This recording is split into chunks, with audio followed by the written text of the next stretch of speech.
Was a lawyer once. His name was Francis Scott Key.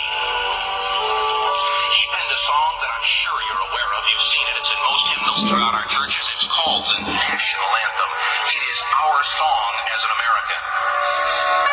We go, however, to a ball game. We stand in our church services and we sing the words of that song, and they float over our minds and our lips, and we don't even realize what we're singing. Most of us have memorized it as a child, but we've never really thought about what it means. Let me tell you a story.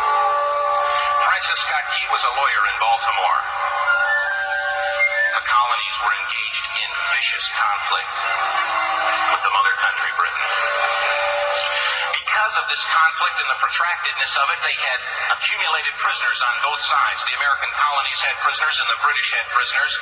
And the American government initiated a move. They went to the British and they said, let us negotiate for the release of these prisoners. They said, we want to send a man out to discuss this with you. They were holding the American prisoners in boats about 1,000 yards offshore. And they said, we want to send a man by the name of Francis Scott Key. He will come out and negotiate to see if we can make a mutual exchange. On the appointed day, in a rowboat, he went out to this boat and he negotiated with the British officials. And they reached a conclusion that men could be exchanged on a one-for-one basis.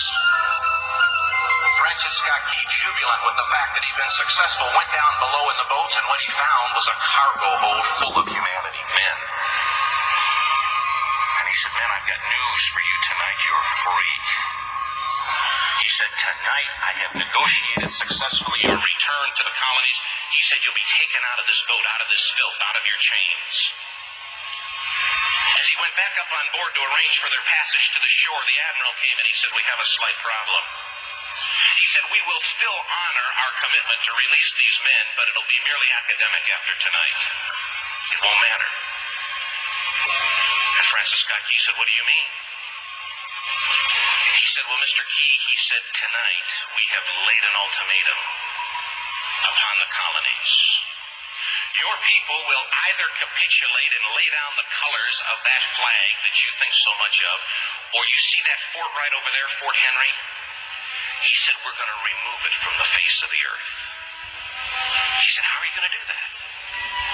He said, if you will, scan the horizon of the sea. And as he looked, he could see hundreds of little dots.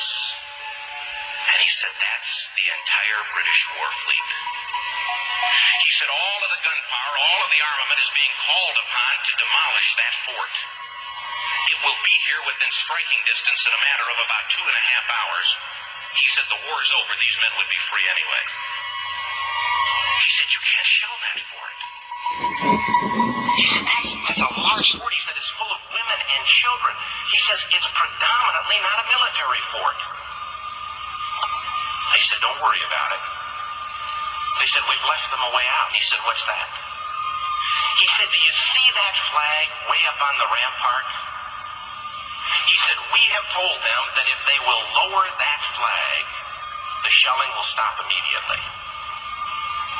And we'll know that they've surrendered, and you'll now be under British rule. Francis Scott Key went down below and told the men what was about to happen.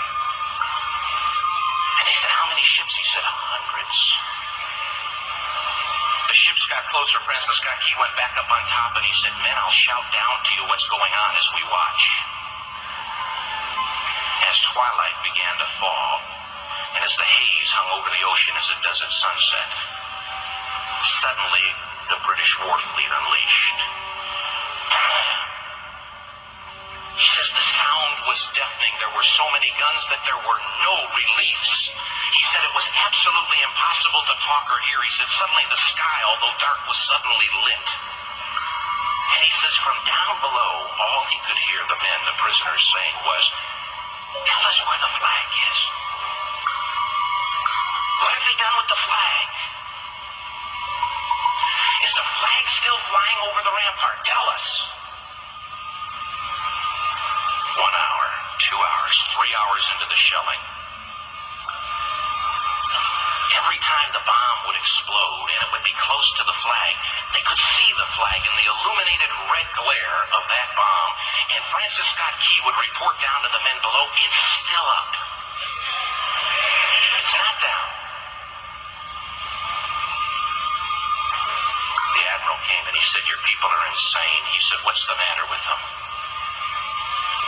He said, don't they understand this is an impossible situation? Francis Scott Key said he remembered what George Washington had said. He said the thing that sets the American Christian apart from all other people in the world is he will die on his feet before he'll live on his knees. The admiral said, we have now instructed all of the guns to focus on the rampart to take that flag down. He said, we don't understand something. Our reconnaissance tells us that that flag has been hit directly again and again and again, and yet it's still flying. We don't understand that. But he said, now we're about to bring every gun for the next 3 hours to bear on that point. Francis Scott Key said the barrage was unmerciful. All that he could hear was the men down below praying. The prayer, God, keep that flag flying where we last saw it. Sunrise came. He said there was a heavy mist hanging over the land, but the rampart was tall enough.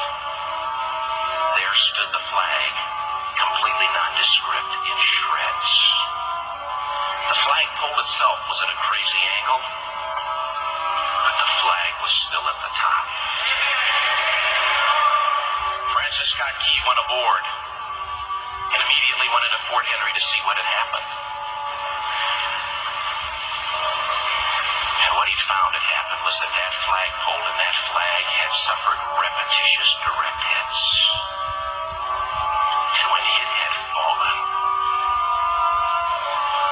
but men, fathers, who knew what it meant for that flag to be on the ground,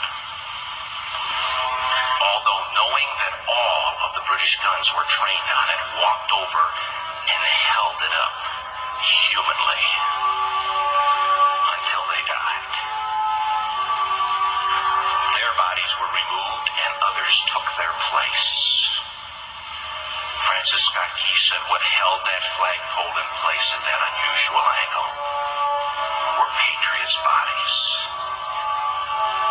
He penned the song, "Oh, say can you see by the dawn's early light what so proudly we hailed at the twilight's last gleaming? For the rocket's red glare, the bombs bursting in air, gave proof through the night that the flag was still there. Oh, say, does that star-spangled banner yet fly and wave o'er the land of the free and the home of the brave? The debt was demanded, the price it was paid. Oh, say, can you see by the dawn's early light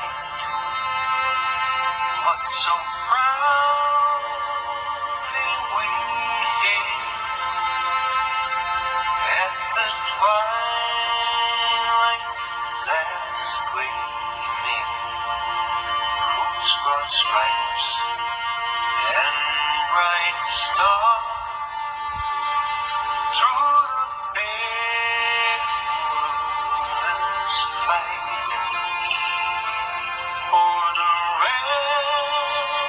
ramparts we watched were so gallantly streaming, and the rockets red glare